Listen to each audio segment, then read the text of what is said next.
নমস্কাৰ অসমীয়া channel daily টিপছলৈ আপোনাক স্বাগতম জনাইছোঁ বন্ধু বান্ধৱীসকল আজি মই এই ভিডিঅ'টিত আপোনালোকৰ লগত শ্বেয়াৰ কৰিম এপেণ্ডিক্সৰ বিষয়ে এপেণ্ডিক্স আমাৰ সৰ্বসাধাৰণতে সকলোৰে থাকেই গতিকে কেতিয়াবা কিবা কাৰণত আমাৰ এপেণ্ডিক্সটো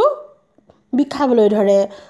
ফুলি যায় পকে ভিতৰত তেনেকুৱা কিছুমান হ'লে আমাৰ এপেণ্ডিক্সত খুব বিষ হয় গতিকে এপেণ্ডিক্স হলে কি কৰিব লাগিব বা আমি কি সাৱধানতা অৱলম্বন কৰিলে আমাৰ এপেণ্ডিক্স নহয় তাৰে কেইটামান কথা এই ভিডিঅ'টিত আলোচনা কৰিম ভিডিঅ'টি মনোযোগেৰে চাব আৰু সম্পূৰ্ণকৈ চাব বন্ধু বান্ধৱীসকল এপেণ্ডিক্স আপোনাৰ হৈছে নে নাই কেনেকৈ জানিব ইয়াৰ লক্ষণসমূহ জানোৱা হওক ইয়াৰ লক্ষণ সৰ্বপ্ৰথমে আপোনাৰ সোঁফালে তলপেটত অসম্ভৱ বিষ হ'ব আমাৰ সোঁফালে তলপেটত এপেণ্ডিক্স থাকে এপেণ্ডিক্স নামৰ যিটো মাংসপিণ্ড সেইটো আমাৰ সোঁফালৰ তলপেটতে থাকে আৰু যেতিয়া সেই এপেণ্ডিক্সৰ কিবা ব্যতিক্ৰম ঘটে তেতিয়া আমাৰ তলপেটটো বিষায় বন্ধু বান্ধৱীসকল এই বিষ সদায়ে একে ঠাইতে হৈ থাকিব এবাৰ এঠাইত এনেকৈ নিবিষায় যদি আপোনাৰ এপেণ্ডিক্সৰ বিষ হয় তেতিয়াহ'লে আপোনাৰ সেই তলপেটৰ সোঁফালে তলপেটতে বিষাব একে ঠাইতে বিষ হ'ব নাভি আৰু সোঁফালে থকা কঁকালৰ হাড়ডাল যদি কেনেবাকৈ আপুনি টিপি দিয়ে তেতিয়া এনেকুৱা অসহ্য বিষ হ'ব যেন আপোনাৰ জীৱহে ওলাই যাব তেতিয়া জানিব আপোনাৰ এপেণ্ডিক্স হৈছে বন্ধু বান্ধৱীসকল এইখিনি হৈছে এপেণ্ডিক্সৰ লক্ষণ এতিয়া আমি জানো আহক এপেণ্ডিক্স আচলতে কিয় হয় যিকেইটা কাৰণত আমাৰ এপেণ্ডিক্স হয় সেই কাৰণকেইটা আমি যদি অলপ সাৱধানে চলোঁ তেতিয়াহ'লে আমাৰ এপেণ্ডিক্স কেতিয়াও ব্যতিক্ৰম নঘটে এতিয়া আহক জানো আমি কাৰণকেইটা সাধাৰণতে আমি খোৱা বস্তুবিলাকত বিশেষকৈ দাইল মছলা আৰু ভাত এনেকুৱা যিকোনো বস্তুত শিলগুটি কেনেবাকৈ যদি থাকে আৰু সেইখিনি যদি ভাতৰ মাজতে আমাৰ পেটলৈ গুচি যায় তেতিয়া আমাৰ কি হয় তেতিয়া সেই শিলগুটিটো আমাৰ পাচন তন্ত্ৰই তাক হজম কৰিব নোৱাৰাৰ ফলতে সি এঠাইত ৰৈ যায় আৰু কেনেবাকৈ কষ্টকৈ আমাৰ যি লেট্ৰিনৰ দ্বাৰা ওলাই যাবলৈ বিচাৰোঁতে কেতিয়াবা ওলাই নগৈ সেই আমাৰ এপেণ্ডিক্সৰ যিটো মাংসপিণ্ড তাতে ঘহনি খাই কেতিয়াবা তালৈ সোমাই যায় এনেদৰে ঘাঁ হৈ সেই মাংসপিণ্ডটো পকিবলৈ ধৰে আৰু যিহেতু তাতে আপোনাৰ শিলটো সোমায়েই গ'ল গতিকে সেইটো লাহে লাহে সেই ঠাইকণ বেয়া কৰিবলৈ ধৰে আৰু বিষত সেই জেগাটো পকিবলৈ ধৰে লগতে এপেণ্ডিক্সটো লাহে লাহে ডাঙৰ হ'বলৈ ধৰে আৰু সেই বিষত মানুহৰ তত নোহোৱা হয়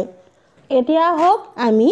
ইয়াক ঘৰুৱা উপায়েৰে ভাল কৰিব পাৰোঁ নে নোৱাৰোঁ ডক্তৰৰ দৰৱেৰে ভাল কৰিব পাৰোঁ নে নোৱাৰোঁ তাৰ বিষয়ে জানো বন্ধু বান্ধৱীসকল এপেণ্ডিক্স যদি হয় আপোনাৰ ডক্তৰৰ দৰৱ বা ঘৰুৱা ঔষধে আপুনি সাময়িকভাৱেহে আপুনি এপেণ্ডিক্সৰ বিষৰ পৰা ৰেহাই পাব পাৰে কিন্তু এপেণ্ডিক্স একেবাৰে ভাল কৰি পেলাব নোৱাৰে বন্ধু বান্ধৱীসকল আপোনালোকে যদি আপোনালোকৰ কাৰোবাৰ এই এপেণ্ডিক্স হৈছে তেতিয়াহ'লে অৱহেলা নকৰিব আপুনি দৰৱ খাই যদি বিষ ভাল পাইছে তেতিয়াহ'লেও আপুনি অৱহেলা নকৰিব আপুনি তৎক্ষণাত ডক্তৰৰ ওচৰ চাপিব আৰু পৰাপক্ষত বুলিয়ে নহয় ই 100% সত্য যে আপুনি অপাৰেশ্যনৰ দ্বাৰাহে আপোনাৰ এপেণ্ডিক্স ঠিক কৰিব পাৰিব গতিকে খুব সোনকালে আপুনি এপেণ্ডিক্সৰ অপাৰেশ্যন কৰিব আৰু আপুনি সেই ৰোগৰ পৰা ৰেহাই পাই যাব কিন্তু যদি আপুনি ঘৰুৱা দৰৱ বা ডক্তৰৰ দৰৱ খাই যদি অলপ বিষটো ভাল পায় যদি ভাল পালোঁ বুলি ভাবে তেতিয়াহ'লে আপোনাৰ পিছলৈ বৰ ডাঙৰ বিপদ হ'বগৈ পিছত এনেকুৱা হৈ যায় যে বহুত বেছি আপোনাৰ এপেণ্ডিক্সটো বেছিকৈ হৈ যায় বহুত বেছি পকি পেলাই সেইটো ডাঙৰ হৈ এটা সময়ত ফাটি যায় আৰু তাৰ ভিতৰত যিখিনি বেয়া বস্তু সেইখিনি আমাৰ পেটৰ ভিতৰতে ৰৈ যায় আৰু পেটৰ ভিতৰতে থাকে আৰু সেইখিনি একো কৰিবলগীয়া আৰু নাথাকে সেই সময়ত ডক্তৰেও একো কৰিব নোৱাৰে আৰু তাক ভাল কৰিবলৈ আপোনাৰ একো ঔষধেই নাথাকে লাষ্টত মানুহজনে চিঞৰি বৰ কষ্টেৰে প্ৰাণ ত্যাগ কৰিবলগীয়া হয় গতিকে যাৰ এই যিটো আপোনাৰ এপেণ্ডিক্স হয় ততালিকে ডক্তৰৰ ওচৰলৈ গৈ পৰীক্ষা কৰি যদি এপেণ্ডিক্স হৈছে বুলি আপুনি গম পায় তেতিয়াহ'লে অপাৰেশ্যন কৰি পেলাব বন্ধু বান্ধৱীসকল সাময়িকভাৱে আপুনি বিষৰ পৰা ৰেহাই পাবলৈ পকা বিলাহীৰ ৰস এগিলাচৰ লগত এচামুচ আদা ৰস মিহলাই ডেইলি খাওক তেতিয়া আপুনি বিষৰ পৰা ৰেহাই পাব কিন্তু অপাৰেশ্যন কৰিবই লাগিব গাজৰৰ ৰস খালেও এই এপেণ্ডিক্স অলপ হ'লেও ভাল হয় কেঁচা হালধিৰ ৰস ভাতৰ লগত দিনত আৰু ৰাতি দুবেলা খাব লাগে দুবাৰকৈ আপোনাৰ তেতিয়া বিষৰ পৰা ৰেহাই পাব এপেণ্ডিক্সৰ পৰা অলপ আপুনি সকাহ পাব কিন্তু আপুনি অপাৰেশ্যন নকৰাকৈ নাথাকিব অকৰণ ভাল পালো বুলি বন্ধু বান্ধৱীসকল আজি এই ভিডিঅ'টিত এপেণ্ডিক্সৰ লক্ষণ কিয় হয় আৰু ইয়াক কেনেকৈ আমি ভাল কৰিব পাৰোঁ তাৰ কথা জানিলে ভাবিছোঁ ভিডিঅ'টি আপোনাক উপকৃত কৰিব আৰু বহুকেইজন বন্ধু বান্ধৱীয়ে এই এপেণ্ডিক্সৰ ওপৰত ভিডিঅ' দিবলৈ মোক কৈ আছিল আশা কৰিছোঁ